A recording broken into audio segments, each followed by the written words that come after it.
وعلیکم السلام ورحمۃ اللہ۔ یہ بڑی گہری باتیں ہیں، میں انہی چیزوں کو ذرا اپنے الفاظ میں بیان کرتا ہوں۔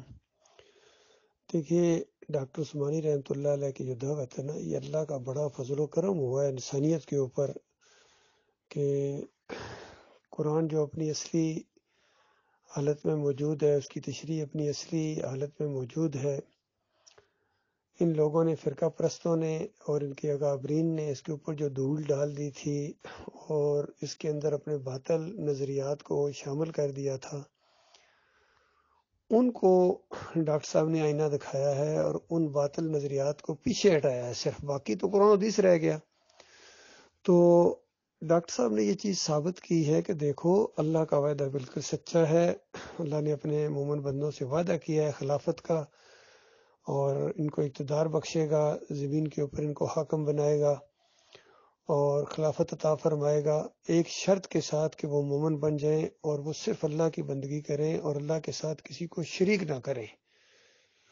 کہیں اس انداز سے اور کبھی اس انداز سے ان کو ابھارا کہ جب میں اپنے بندوں کو اقتدار بخشوں گا یا جب میرے بندے اقتدار میں آتے ہیں پھر وہ یہ کام کرتے ہیں، وہ سارے کام گنوائے کہ اس طرح وہ برائیوں کو ختم کرتے ہیں، نیکیوں کا حکم دیتے ہیں، صلاۃ کو قائم کرتے ہیں، یہ ساری چیزیں ہیں، اور شرک اور کفر کا جڑیں اکھیڑ دیتے ہیں، برداشت نہیں کرتے شرک اور کفر کو، اور طاغوت کا جھنڈا نیچے کرتے ہیں اور طاغوتوں کا کلا کما کرتے ہیں۔ تو یہ اللہ تعالیٰ نے ایک نقشہ بنوایا، صحابہ کے دور میں ایک اسلامی ریاست قائم ہو گئی۔ 300 سال تک تو تقریباً یہی قرآن رہنما رہا اور بالکل ایک انقلابی کتاب رہی۔ پھر آہستہ آہستہ اس کتاب کو گویا ایک ثواب کی کتاب یا اصالِ ثواب کی یا ایک مذہبی کتاب کی طرح سمجھا جانے لگا، اور اس سے رہنمائی لینے کی بجائے اس کو بالکل آہستہ آہستہ پسے پش ڈالتے چلے گئے۔ یہ مسلمان خاص کر، ان کے اوپر پھر اللہ کے عذاب آئے مختلف شکلوں میں۔ اب جب یہ دعوت اپنی اصلی حالت میں دوبارہ اٹھی ہے تو ظاہری بات ہے، ایک بڑی بنیادی یہ ایک جوہری بات تھی، توحید کی دعوت، رد شرک اور کفر بالطاغوت، اور یہ کہ یہ امت فرقوں میں بڑھ چکی ہے۔ تو ظاہری بات ہے اس طرح کے خیالات ذہن میں آتے ہیں کہ فرقے کیوں بنائے، آخر علماء نے کیوں فرقے بنائے؟ علماء تو دین جاننے والے ہوتے ہیں، یہ تو دین بتانے والے ہوتے ہیں، یہ تو شکوک و شبہات دور کرنے والے ہوتے ہیں، لیکن یہ کیا ظلم کیا ان علماء نے کہ انہوں نے شکوک و شبہات ڈال دی، امت کو فرقوں کے اندر بانٹ کے ان کی طاقت کو پارا پارا کر دیا۔ فرقے کس طرح بنتے ہیں؟ یہ طاغوت کیا چیز ہوتی ہے؟ طاغوت کس بلا کا نام ہے؟ تو یہ ساری چیزیں اللہ تعالیٰ نے اپنے مخلص مومن بندوں کو اپنی آنکھوں سے دکھائیں، کیونکہ آنکھوں دیکھا اور سنی سنائی بات میں بڑا فرق ہوتا ہے۔ اللہ تعالیٰ اپنے مومن بندے کے دل کو مضبوط کرنے کے لیے اس طرح کی چیزیں دکھاتا ہے اور پھر ان کو اندھیروں سے نکال کر روشنی میں لاتا ہے، نور میں لاتا ہے۔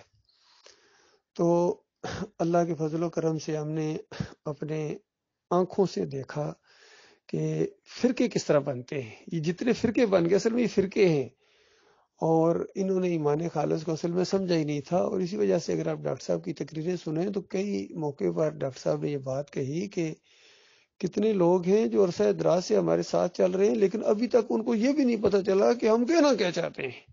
اندازہ لگائی، اتنے سال سے ساتھ چل رہے ہیں، اور لگتا ہے کہ محمد حنیف بھی انہی میں سے ایک تھا، اور یہ سعید احمد اور یہ سارے لوگ، اور یہ خاص کر یعقوب علی بھی اور سرفراز بھی، اس طرح کے جو لوگ تھے نا، ان کو وہ بات نہیں سمجھ آئی کہ دین کی دعوت بنیاد کیا ہے۔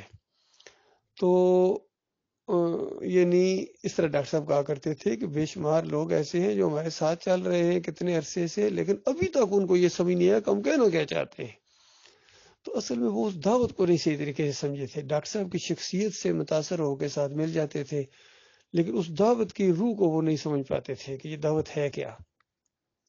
اس وجہ سے وہ کچھ عرصہ چلنے کے بعد وہ پیچھے ہٹے ہیں، اور وہ اس طرح راستے اس دعوت کے ساتھ وہ نہیں چل سکتے ہیں۔ مولوی مزاج لوگ ہوں یا دنیا پرست قسم کے لوگ ہوں یا اپنی انا والے جو لوگ ہوں اور غرور اور تکبر جن کے اندر ہو، وہ اس دعوت کے ساتھ زیادہ دیر نہیں چل سکتے ہیں۔ لہذا جتنے یہ فرقے بنے ہیں، چاہے یہ ان کا مولوی بشیر کا فرقہ ہو، پھر یہ ہادی کا فرقہ بن گیا، پھر یہ غضنفر لوگ، پھر بخت زادہ، اس کے بعد یہ سرفراز یعقوب علی، تو خود محمد حنیف بھی ایک فرقہ بن گیا، پھر لانڈی والے یہ انیس الدین، تو یہ آہستہ آہستہ فرقے بنتے رہے ہیں۔ پھر یہ فیاض محمود باجوہ نے اب ایک علیحدہ اپنا معاملہ شروع کر دیا، تو یہ دائیو اور اختر بیگ یہ سارے یہ آہستہ آہستہ چھوٹی چھوٹی فرقیاں بنا رہے ہیں، اور یہ ہمیں اپنی آنکھوں سے نظر آ رہا ہے کہ فرقہ بنتا کیسے ہے۔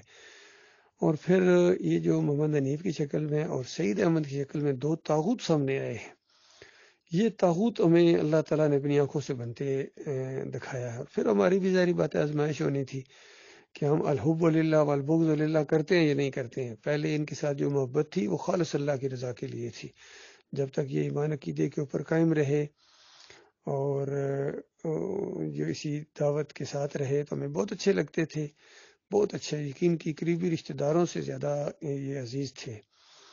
لیکن جب ان کے ایمان عقیدے کے اندر خرابی آئی اور انہوں نے فریب دینا شروع کر دیا، پھر ہماری آزمائش ہوئی کہ اب یہ زیادہ پیارے ہیں یا اللہ زیادہ پیارا ہے۔ تو کہیں آپ شخصیت پرست تو نہیں ہیں، یہیں کہیں یہ دوستیاں اور یہ جو اس طرح کی چیزیں ہیں یہ اللہ کے لیے یا کوئی اور مقاصد ہیں، دنیاوی مفادات ہیں۔ تو یہ چیزیں سامنے آئیں۔ اللہ کا لاکھ لاکھ شکر ہے، ہم نے اللہ کو آگے رکھا، اللہ کے دین کو آگے رکھا، اللہ کی کتاب کو آگے رکھا، اور ان سب لوگوں کو ہم نے پیچھے کر دیا۔ کسی پر چوٹ لگے، کوئی ناراض ہو، یہ کلیہ ہاتھ آ گیا کہ جب اللہ کا معاملہ آ جائے پھر نہ رشتہ داری دیکھی جائے گی، نہ برادری دیکھی جائے گی، نہ علاقہ دیکھا جائے گا، نہ کسی کی دولت دیکھی جائے گی، نہ کسی کی غربت دیکھی جائے گی، کچھ بھی نہیں دیکھا جائے گا سوائے ایمان خالص کے۔ جو اللہ کی بات مانتے ہیں، مخلص ہیں اللہ کے دین کے ساتھ، اور مسلمانوں کے ساتھ مخلص ہیں، دین کے ساتھ مخلص ہیں، وہ ہمارے بھائی ہیں، اور وہ بہت تھوڑے لوگ رہ گئے ہیں، باقی چھانٹی ہو گئی ہے۔ یہ کچرا آہستہ آہستہ نکلتا رہا ہے، ابھی ایک بڑی تعداد میں کچرا نکلا ہے، اور یہ وہ لوگ ہیں جنہوں نے ایمان کی نعمت پانے کے بعد پھر کفر کی روش اختیار کی۔ ان کے چہرے کالے ہوں گے اور ان کو کہا جائے گا چکھو مذاب، عذاب کا، ایمان کی نعمت پائی بھی تھی پھر بے ایمانوں کافر ہو گئے تھے، تم نے صبر نہیں کیا، تم دنیا کی طرف جھک گئے اور دنیا دار بن گئے، اب ہمیشہ کی آگ کے مزے چکھو۔ یہ وہاں سارے آپس میں لڑیں گے، چیخیں گے، چلائیں گے، لیکن واپس نہیں آ سکیں گے۔ اس لیے آج اپنی عقل سے کام لینے والے اپنی عقل سے کام لیں اور غور و فکر کریں اور سنیں اپنے بھائیوں کے ہم کیا کہہ رہے ہیں۔ ہم نے بڑی سادہ بات ان کے سامنے رکھی ہے، بہت ہی سادہ، کہ دیکھو انبیاء کفر و شرک کا کلا کما کرنے کے لیے آتے ہیں، ہر نبی کی یہی دعوت ہے، نعبد اللہ واجتنب الطاغوت، اللہ کی بندگی کرو اور طاغوت سے جان چھڑاؤ۔ انہوں نے طاغوت کو اپنا امیر بنا لیا، طاغوت کو اپنا لیڈر بنا لیا، کیسے ان کو ہدایت ملے گی؟ طاغوت کا کفر کرنے کا ان کو حکم دیا گیا تھا۔ یہ دعوت تو اٹھی، یہ جماعت تو بنی کفر بالطاغوت کے اوپر ہے۔ تو کفر بالطاغوت کی بنیاد پر اٹھنے والی دعوت طاغوت کو اپنا امیر بنائے، اپنا امام بنائے، اپنا لیڈر بنائے، تو یہ ان کے ساتھ اصل میں شیطان نے بڑا کھیل کھیلا ہے۔ یہ دائیں بائیں آگے پیچھے دیکھ رہے تھے، اندر سے طاغوت اٹھا تو اس کی انہوں نے پوجا کرنی شروع کر دی۔ جس طرح سامری نے بچڑا بنایا تھا، قوم اس کے آگے سجدہ ریز ہو گئی، اسی طرح محمد حنیف اور سعید احمد نے بچڑا بنایا، یہ سجدہ تعظیمی والا، اور جماعت کی اکثریت ان کے سامنے سجدہ ریز ہو گئی۔ یہ جو محمد حنیف صاحب نے لکھا ہے نا دعوت القرآن 100 نمبر آیت کی تشریح میں کہ پورا خاندان یوسف علیہ السلام کے سامنے سجدہ ریز ہو گیا، اصل میں یہ طاغوت کے سامنے سجدہ ریز ہوئے ہیں، یہ طاغوت کی بندگی کر رہے ہیں۔ انبیاء کبھی ایک دوسرے کو سجدے نہیں کرتے تھے، وہ تو اللہ والے ہوتے ہیں اور اللہ کی طرف بلاتے ہیں۔ کسی بشر کا یہ کام نہیں ہے کہ اللہ تعالیٰ اس کو نبوت عطا فرمائے، اس کو کتاب اور حکمت اور دانائی عطا فرمائے، اور پھر وہ لوگوں کو کہے کہ مجھے سجدے کرو، مجھے اپنا داتا دستگیر مشکل کشا حاجت روا مانو، مجھے پکارو، کبھی ہو ہی نہیں سکتا۔ یہ نص ہے، سورہ مریم کی 58 نمبر آیت بھی اس سلسلے میں نص ہے کہ سارے انبیاء کی یہ سنت بیان ہوئی ہے کہ جب بھی ان کے سامنے اللہ کی نشانیاں آتی اور اللہ کی باتیں پوری ہوتی نظر آتی اور اللہ کے اوپر جب ایمان بڑھتا تو یہ فوراً سجدے میں چلے جاتے ہیں۔ تو یہ سارے انبیاء کی سنت ہے، اور وہاں تو یعقوب علیہ السلام کا نام لیا ہے اللہ تعالیٰ نے، تو یہ تو اسی سنت کے تحت یہ سجدہ ریز ہوئے ہیں، اللہ کے سامنے سجدہ ریز ہوئے ہیں۔ مسجود اللہ تھا، یوسف علیہ السلام نہیں تھے، اور یہ کہنا کہ یوسف علیہ السلام کے سامنے سجدہ ریز ہو گئے، یہ عقیدے کی خرابی ہے بھائی۔ جن کا ایمان صحیح نہیں ہوتا ہے وہ اس طرح کی تفسیر کرتے ہیں۔ یہ فتویٰ ہے ڈاکٹر مسعود الدین عثمانی رحمۃ اللہ علیہ کا، جو ان کے اوپر لٹکتا رہے گا اور بالکل درست فتویٰ ہے، خالص اللہ کی کتاب کی تشریح کی ہے، تفسیر کی ہے، مومنانہ تفصیل بیان کی ہے۔ اللہ تعالیٰ ڈاکٹر عثمانی رحمۃ اللہ علیہ کے اوپر کروڑوں خربوں برکتیں نازل فرمائے، جنہوں نے اس دین کے اوپر استقامت دکھائی اور کفر و شرک کو بالکل آڑے ہاتھوں لیا، للکارا طاغوت کو اور بالکل علیحدہ کر دیا، ہدایت اور گمراہی کو بالکل علیحدہ کر دیا، قرآن و حدیث کو ایک طرف کر دیا اور ان کے کفر و شرک کو دوسری طرف کر دیا۔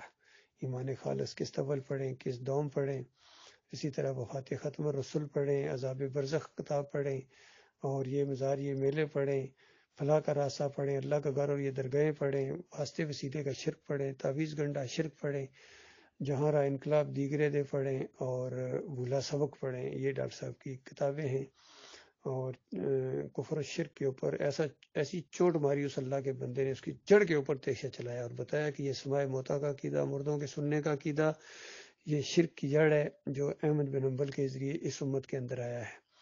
عہد روح فی القبر کا عقیدہ احمد بن حنبل نے اپنایا، اور پھر ابن تیمیہ نے اس کو اور آگے بڑھایا، ابن قیم نے، ابن حجر عسقلانی نے، امام نووی نے، ان سب لوگوں نے اسی عقیدے کو یہ لے کر آئے ہیں، چاہے ابن ماجہ ہوں اور یہ دوسرے ہوں، ابو داؤد وغیرہ بھی، اور یہ ترمذی وغیرہ بھی اس طرح کی چیزیں لائے ہیں، اور بہت کم لوگ اس سے بچے ہیں۔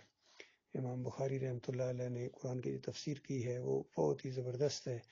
امام مسلم رحمۃ اللہ علیہ نے بھی اسی راستے پر چلنے کی کوشش کی ہے۔ اس انداز سے یہ پوری بات سامنے لائیں۔ پھر صوفیوں کو آڑے ہاتھوں لیا کہ سارے صوفی، چاہے عبد القادر جیلانی ہوں، محی الدین چشتی ہوں، علی اجویری ہوں، امام غزالی ہوں، اور یہ رابعہ بصری، ابراہیم ادم، اور بعد میں مجدد افسانی، اور یہ سارے کے سارے شاہ ولی اللہ کا پورا خاندان، انہی کے یہ صوفیانہ اور تصوف کا دین انہوں نے پیش کیا ہے، قرآن و حدیث سے بالکل یکسر مختلف دین ہے۔ تو یہ پھیلاتے رہے، برے صغیر میں انہوں نے تصوف لایا ہے، اسلام نہیں۔ جو اسلام کو مانتے ہی نہ وہ اسلام کیسے پھیلائیں گے؟ تو یہ پورا ایک سلسلہ چلا ہے۔ اللہ کا لاکھ لاکھ شکر ہے، مالک نے ایمان کی نعمت عطا فرمائی ہے، شرک کی پہچان اور توحید کو ہم پہچان گئے ہیں۔